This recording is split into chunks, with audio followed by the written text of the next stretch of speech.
Le président nigérian Bola Ahmed Tinubu a appelé dimanche 4 août à la fin des manifestations contre la vie chère dans le pays le plus peuplé d'Afrique et à mettre un terme aux effusions de sang après qu'au moins 13 manifestants ont été tués par les forces de l'ordre selon Amnesty International.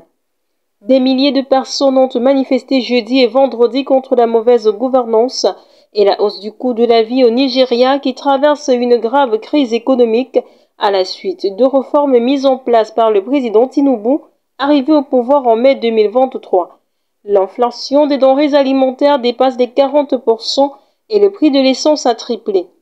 Je vous ai entendu clairement, je comprends la douleur et la frustration qui motivent ces manifestations, a indiqué le chef de l'État dans un discours télévisé.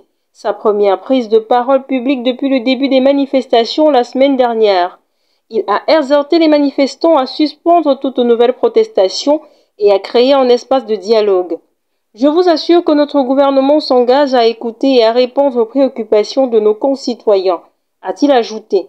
Mais nous ne devons pas laisser la violence et la destruction déchirer notre nation, a-t-il averti, avant d'ajouter. Nous devons mettre un terme aux effusions de sang, à la violence et à la destruction. Au sujet de la situation économique dans le pays, il est à noter que malgré ses ressources pétrolières abondantes, le Nigeria est confronté à des défis économiques majeurs, notamment des taux de pauvreté élevés et des pénuries alimentaires. La dévaluation de la monnaie nationale a entraîné une augmentation des prix des produits de première nécessité, affectant directement le pouvoir d'achat des citoyens.